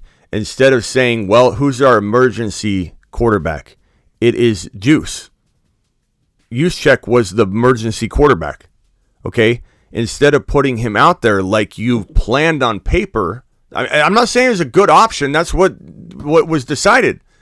Instead of trying to wildcat it with CMC, instead of trying to wildcat it with Debo or whatever, you took your quarterback out because he tore his UCL, and you shove him back in because the other quarterback goes down. So if anybody's going to say that Purdy's not going to be rushed or that Kyle Shanahan's looking out for Purdy's best interests, I got to question what you're looking at, because we just saw him put a quarterback back on the field and made him throw, I don't know how many, 30 footballs on the sideline, testing it out, just causing more inflammation and damage. And then when he goes to have surgery, it's so inflamed, they got to wait. He couldn't have surgery right away because it was so inflamed. So I don't know, man. I trust Shanahan zero when it comes to quarterbacks. He's such a savant when it comes to an offense and a scheme and being an offensive coordinator. But everybody that tells me I'm crazy when I say he's got so many deficiencies as a head coach, how would they take, he goes to an NFC championship. What do you say about that? Yeah, he's a savant. What about when he has a coaching tree he keeps turning out that's great? Yeah, his scheme and his ability to implement that and grow people, that's good. He's good at those things. But when it comes to quarterback personnel decisions, choosing a quarterback, deciding when to go in on a quarterback, deciding what to do with this quarterback, deciding what to do at the end of games also, those are all things that I just... Russian Collusion's trying to call in. Russian, go ahead and call in. I'm sorry, I got the phone line. It was hidden, but it's now open. So Russian Collusion, dial in right now. Let me go over to Ron. Ron, you wanted to say something? Yeah, well, I thought they were talking about putting CMC in that game, but I think other than talk about Jimmy G, this is the second most topic that you can't stand. And because, we all thought Trey, and I think that still pisses you off, and that whole subject there, because Trey's sitting there, and the way they treat him, and they should trade him so he gets a chance somewhere else, because he's never going to get a chance there. That Shanahan's not going to give him a chance. Yeah, could Collusion. Collusion just called in. Collusion, hang tight 1 second. Could Trey overcome this adversity that's being thrown at him? Sure, it's possible. But given the kid suffered a broken ankle, foot, whatever, ankle foot, given that this kid was already taken out of the lineup after that Houston Texan win, given that he's already been told the job's Purdy's, given all this negativity, there's just no way I feel like he is set up. He's got to have everything go perfect for him. And unfortunately, I don't mean this, I don't wish injury upon anybody or no ill will, but he's going to have like a Brock Purdy injury, re-injury happen for what I'm saying, for things to go perfectly for him to where he doesn't get removed. He's been literally told as soon as Purdy's ready, he's going back in the lineup. That's essentially what Shanahan and Lynch and all the players too have said. So you're right, Ron. If we want Trey Lance to succeed, as much as Niner fans will say, no, you'll see Trey's going to come out and ball out. That's a very optimistic approach. Young, you hung up. Call back in, Young. They're already putting him behind what's his name? If that Callahan. If that happens for real, if Sam Darnold actually starts week 1 and Trey's not like hurt, you'll probably see me do like a 12-hour live stream on it. I don't see how I would even be able to accept that. It's going to be ridiculous. And the Niners are going to tank if they go do that. The Niners have an opportunity with Trey Lance to win the division and meet the Eagles in an NFC Championship game. They have a chance to do that. I think it's going to be Chicago Bears, but they have a shot to be the Bears, the Niners, in my opinion, the Lions also in the same division as the Bears. The Lions. I know everybody's got different opinions here. But there's a strong shot that the Eagles, who I believe have a locked-in seed waiting for them in the NFC Championship game, the Niners have a real shot. But if they go the way of Sam Darnold, there's no shot. There's no shot unless they flip immediately at halftime to Trey after the first start Darnold gets, and they put Trey in and Trey does well. Maybe that's what Trey needs. Maybe Trey with his back to the wall and he's the final option. Sam goes in and fails and Trey comes in and succeeds. Maybe that's what Trey needs. Maybe Trey needs nobody behind him to get that confidence because Shanahan's just screwing with him. Collusion, call back in, and real quickly, let me get on over to Collusion. Or I'm sorry, Collusion. Young, call back in. Collusion, you're up. You're live. What's up, pal? Hello? Collusion? You hear me? Yeah, what's up, Collusion? Appreciate you. Yeah, well, I want to talk to Ron a little bit because, you know, the Steelers have always had great drafts in the past, but they never do anything with their draft. So I love the Steelers. I'm a Cowboys fan, but if you're a football fan, you got to know that Cowboys and Steelers are the NFL. So tell me, Ron, why this draft is different from any other. Well, for one thing, our GM is a lot different than our old GM. He's willing to jump up and take a player where he needs them, and that's it right there. Different GM. I mean, we got actually 5 of what's his name, top 40. We were like almost like at 4% of his whole top 40 late in the draft. I mean, we got so much value out of that draft. And players, like, they should have went way before the Steelers got them. So, yeah, I think the line, getting that tackle and everything else, I've said it all before, but, I think that's we're going to have a really good year. You have a good defense. You have a good. You're going to be one of those, like, it's not going to be the most crafty looking offense, comparatively to some of these offenses that are just going to air it out. But it's going to be defense. It's going to be just efficiency. It's going to be a combination of the run. Like, people that want exciting 40-plus, point games. Not that the Steelers can't score 40 points in a game, but this is going to be one of those teams that kind of feels like, dare I say, like Patriots-like in a way. Like, just wins tough. Wins games. Like, I think the Steelers did really good. Their draft was very, very good. They could be a 10-win team now this year. I do think they could. They definitely could be a 10-win team. Will that be enough to even grab the wild card spot? It'll be a good shot at it, but it'll be. And I know, Ron, you think they'll win the division. We've got a bet on that. We obviously are gonna see who wins that. But it's gonna be tough for a lot of teams to win the division, or to grab one of those 3 wild card spots. There's only 3 of them, and so you do need to win the division to get rid of some of that risk of having an amazing year and still not making the playoffs. So if you win the division, the destiny's in your hands. You take control of your own destiny. I know you believe that will happen. And it's possible. It's not crazy. What if Joe Burrow misses 4 games? I don't want to say that. I didn't say that. Never mind. I didn't say that. Oh my God. But that's not. I mean, if you look at last year, the AFC North, everybody split. I mean, we split with Cincy, we split with Baltimore, and everybody split with everybody, it seemed like, last year. Nobody went undefeated in the division at all last year. So, it's a tough division. It's just as tough, I feel, than the AFC East. I mean, you got 3 teams there vying for it. It's going to be tough there. It's going to be tough in the AFC North also. What about Joe Burrow? Ha, ha, ha. Right. I don't know. This is collusion, but I don't see what you're saying in your division. You guys should win it all. There is nobody else. Everybody are high end. Baltimore, blah, blah, blah. Listen, the guy's got to prove himself besides running the ball to throw the ball. So you guys had the division. No, I'm talking about Baltimore.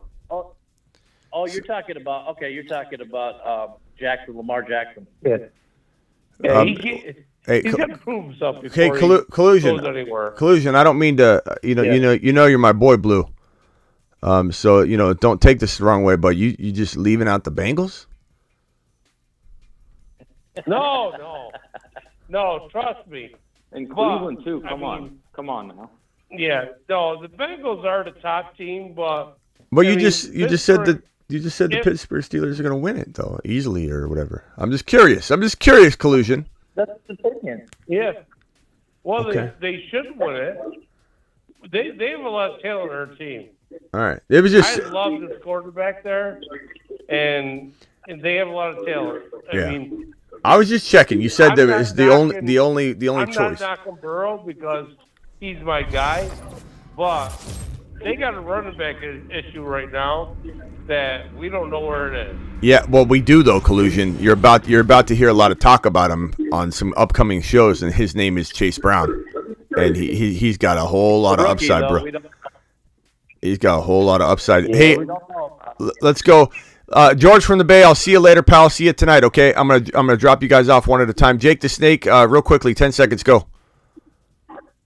Yeah, on the Shanahan topic, I just want to say it's very clear that he didn't know how to use Trey Lance, because if you look at the designed run that Lance got injured on, he was using this guy like he thought he was Cam Newton or Josh Allen. Derrick Henry. He's not built the same way they are. Yeah. I don't think Shanahan's going to keep him healthy. He doesn't believe in him. Lance needs to go somewhere else.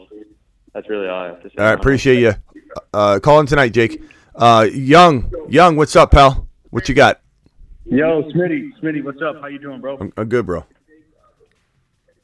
Hey, I just want to say, hey man, we're hyped on Mingo, bro. I'm hyped on Mingo for sure. Lately, I think everything you're saying is on point with him. I think that he's got a clear shot, to be wide receiver 1 in Carolina. And I was saying I'm a diehard Niner fan from the Bay Area, and I was saying the same thing about top 10, baby, top 10.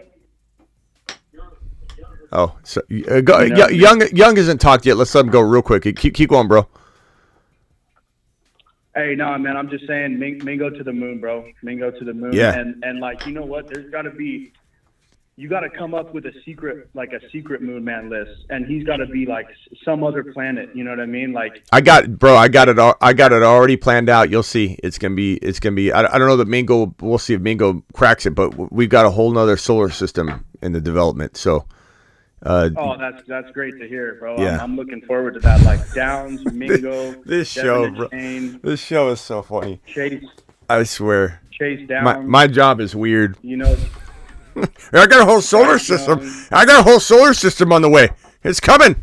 I'm going to spend 4 hours tonight making up little graphics about Pluto and the different Betelgeuse might come into play. I don't know if you guys know, Betelgeuse is one of the biggest stars in the universe, and we might just tap into the Betelgeuse. And there's some other things that we're going to bring up. But anyway, Young, anything else? Final thoughts, go. Hey, yeah, real quick. I just had one other question.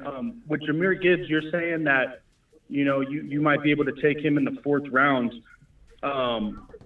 Do you think that come August, that's going to still be No.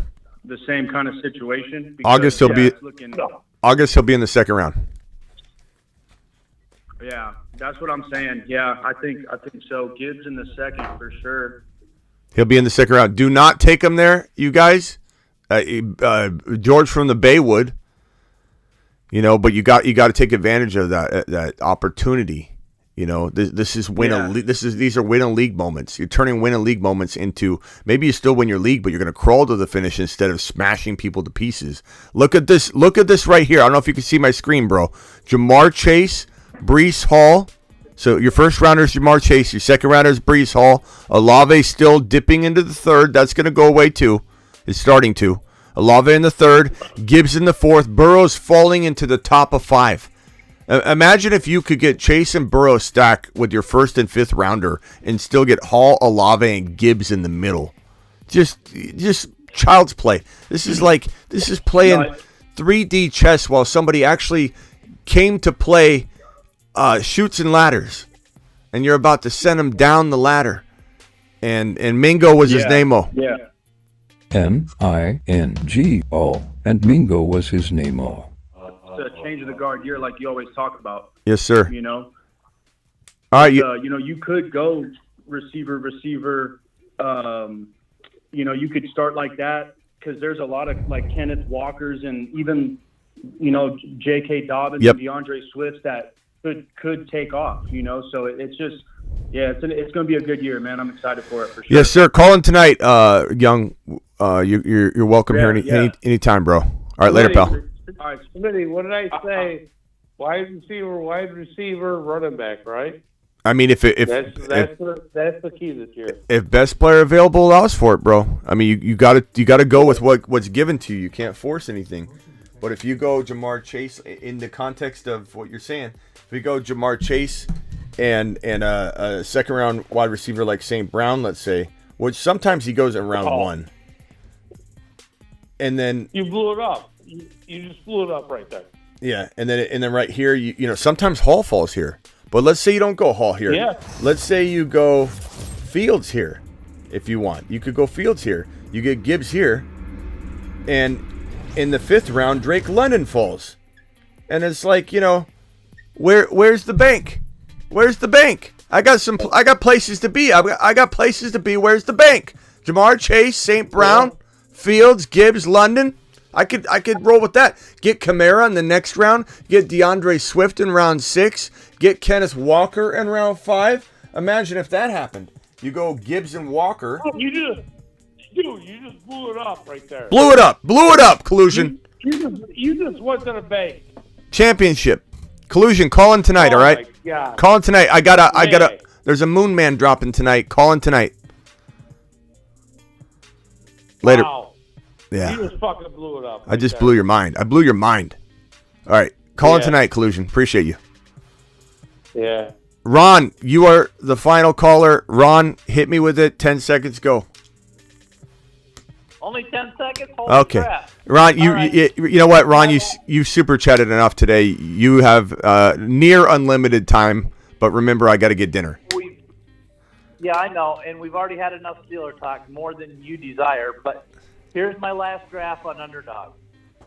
Garrett Wilson, Olave, Najee, Walker, Pickens, Addison in the 6th, of course my boy Kirk, Zach Charbonnet in the 8th, Aaron Rodgers in the 10th, Smash. KJ Osborne, Smash, and Kendra Miller. Well, not Osborne, but and that's just that's a good team. Top of it says it all. That's a good top team. Of it all. But here's the last thing I'm going to say is I think, in my opinion, I think Addison as the number 2 wide receiver ends up being the top rookie wide receiver this year.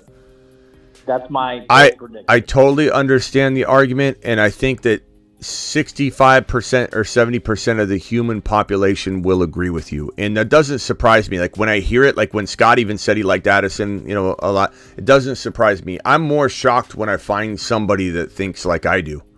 I don't know that I might change my mind a little bit. Like I might start to open up to maybe he's going to produce low-end wide receiver 2 numbers or something, but I just don't see I don't see how other people aren't looking at this situation and saying, okay, I know we don't need to get into it. I know Fields is proven last year, but is he really a lock? A lot of people say Cousins.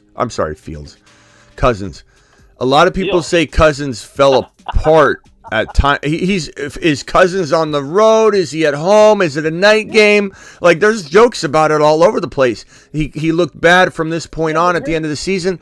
Like, I'm just saying, there is a world where we have a little bit of concern about how long will Cousins continue the play he had last year. I don't think that's a crazy question to ask. And so, like, you couple that, you know my red flag mentality. Multiple red flags, walk away. And I just feel like I just feel like there's enough red flags to say Addison, not saying walk away from Cousins necessarily, but Addison with Hawkinson, the best wide receiver or second best wide receiver in the National Football League, Hawkinson, it's just a situation that I don't know that this volume that everybody thinks is going to be there for the number 2 wide receiver is so guaranteed. And keep in mind, if that's a redraft mentality, I kind of get it. Like, I kind of get it. But from Dynasty, how are we not worried about Addison's volume 2-3 years from now? Because we don't know if Cousins will be there. And if he's not there, and they almost got rid of him this offseason. There were several reports on potential trades. What was the dead cap? Then could they extend him, though? He could be extended or be traded, or they could move on from him. Who could they draft? Could they draft a guy high enough? Could they go up and get an Anthony Richardson? So, like, in Dynasty, the last thing in the world I feel is that Addison has security at all. Like, I just don't get it. But that's me. Well, here's the thing, Smitty. Just give me a second here. I know we already know our takes on Cousins, but Cousins, yes, he had a bad game early on against Philly, and he had another bad game against Dallas. But the rest of the year, he was awesome. It was the 31 ranked Minnesota defense that hurt Minnesota. It had nothing to do with their offense. Their offense was great last year. In fact, if they had a defense, they would have had a chance to go to the Super Bowl, but not with the 31 ranked defense that they're putting on the field. Yeah, can I order a steak sandwich to be picked up? Yeah, anything else for you, man? No, yeah, I'll take grilled artichokes as well. And if at all possible, the steak to be like medium, pinkish, not bloody, but Yeah, absolutely. All right, that's it. Oh, I love it. Smith. It's like, yeah, Ron, I'm not listening to you no more. I'm ordering my food. Thanks, appreciate it. I'm just ordering my food. Yeah, I mean, Ron, let's be honest. I didn't know how long this was going to go, so I had to get it done. Okay, go ahead, continue, because it's going to take 15 minutes. That's cool. I understand it. No. Ron, I did it so you could continue. Keep going. No, it's all good. But I do. I think the second biggest one, your peeve is Trey Lance. I mean, you called him. I mean, you evaluated him, and the fact that 49ers have totally screwed him over and screwed him up. That's one thing it's hard to let go. Other than your top one, which is Jimmy G, I think that's your second one that irritates you the most. Yeah. Yep. Moon Man tonight, Ron. Moon Man tonight. I'll see you tonight. We'll do some drafting. I think we already figured out who it's going to be, but I'm not going to say nothing. Yeah. Everyone picks JJ, the first player off the board, and yet everybody hates Cousins, says Wild Bill. There's going to be a lot of people, and I'm not a Cousins hater at all. I just my whole thing was, is there volume enough, and is Cousins going to be there? My doubt isn't about Cousins is going to flop next year and be a bust. So. I think if Cousins signs an extension, I'm kind of happy for JJ's value. So, like, I'm not a Cousins hater at all. I'm just saying, from a dynasty perspective, we don't know what's going on with Addison's quarterback situation 2 years from now. From a dynasty perspective, if we're talking just dynasty, of course. I mean, you want to go younger with your players, but I mean, Kirk Cousins, he really his arm strength and everything, he hasn't stumbled. And quarterbacks, good quarterbacks, play longer. I mean, look at Brady. I mean, he's an elite quarterback, but I mean, you're having quarterbacks play longer and longer nowadays, more than the other positions. So yeah, he could survive a few more, 3, 4, maybe even 5 more years. You never know. Yeah, and Sick Nasty said, did he miss his super chat? Hold on one second. Let me just find. Sick Nasty said, feeling about the third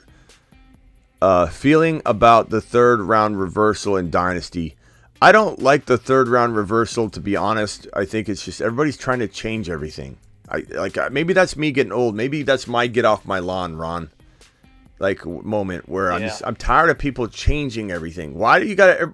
Then what happens? Third round reversal. Then you got a fifth round reversal after that to make up for the third round reversal you just did. Yeah. I don't like that.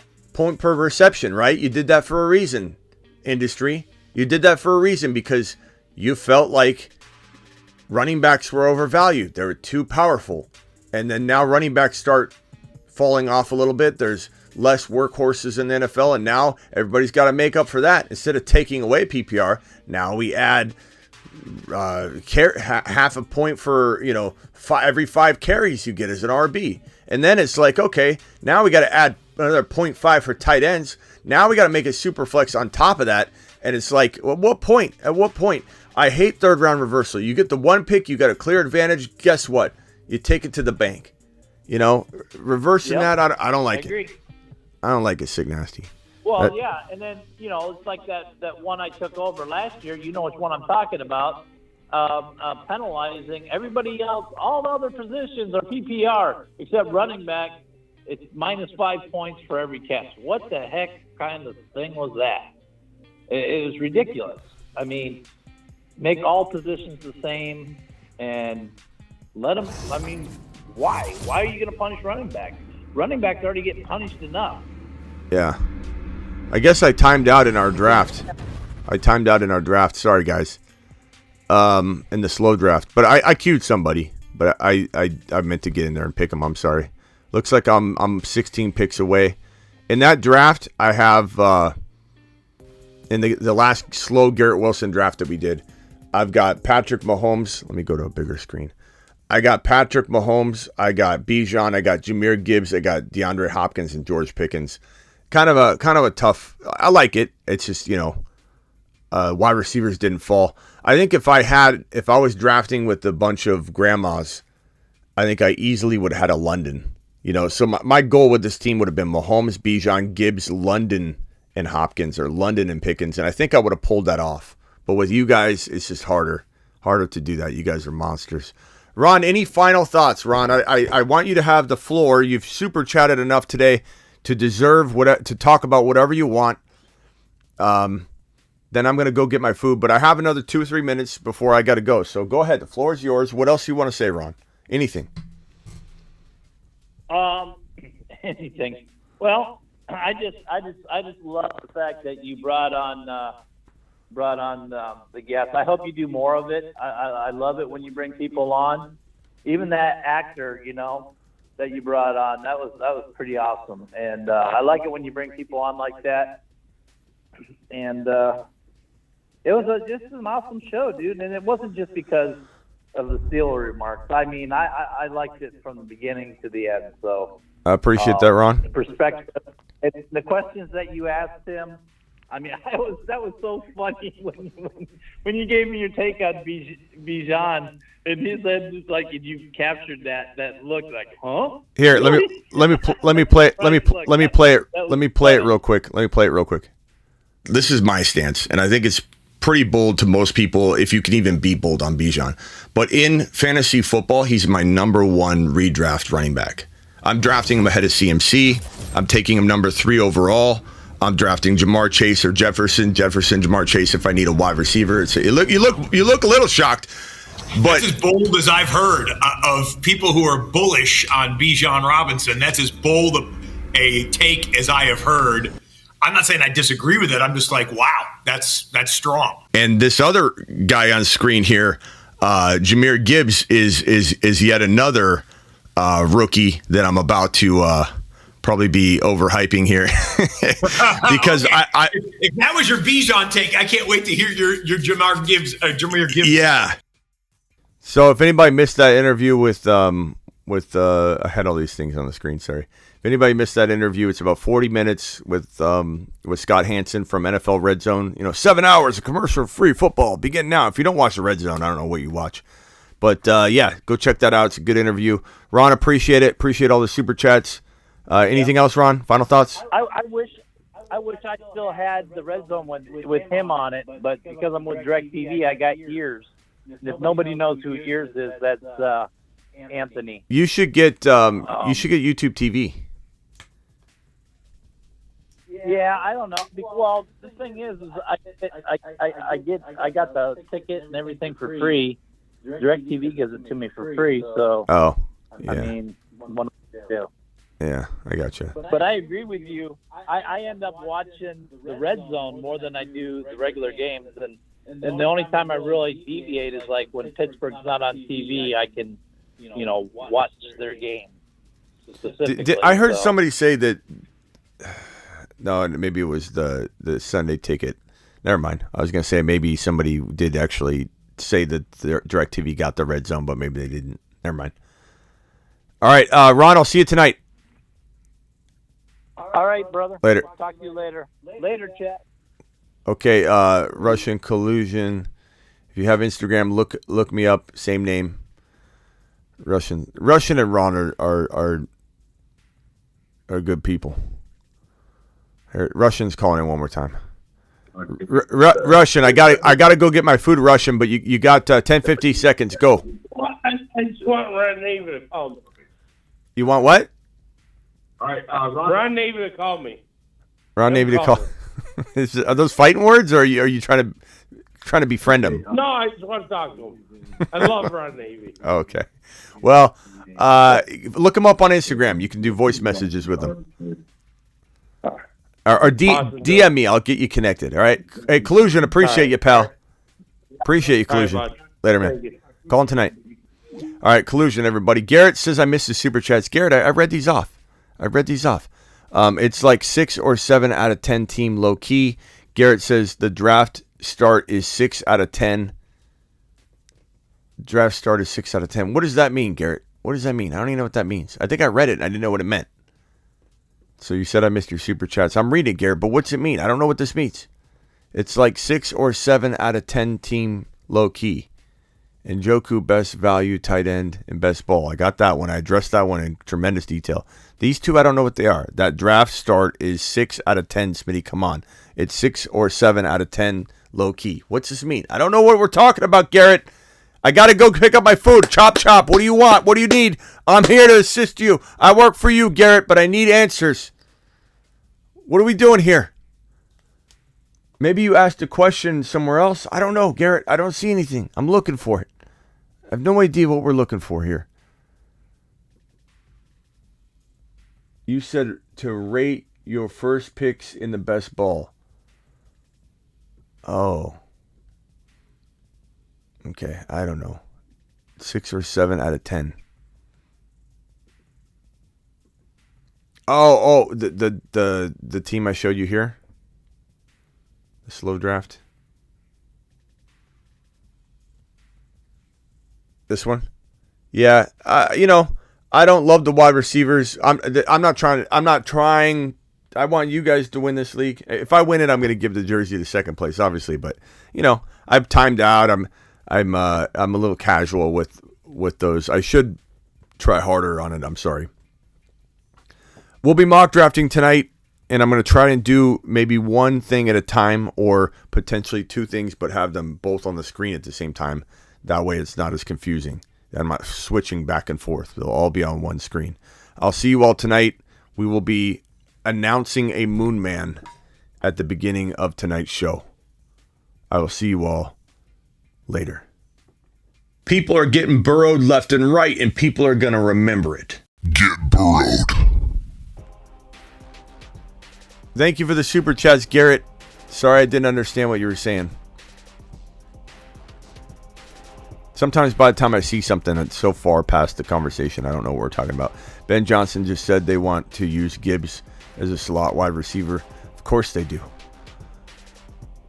Of course they do, pal. Graveyard in the house. Love me some tacos. Later, Sam.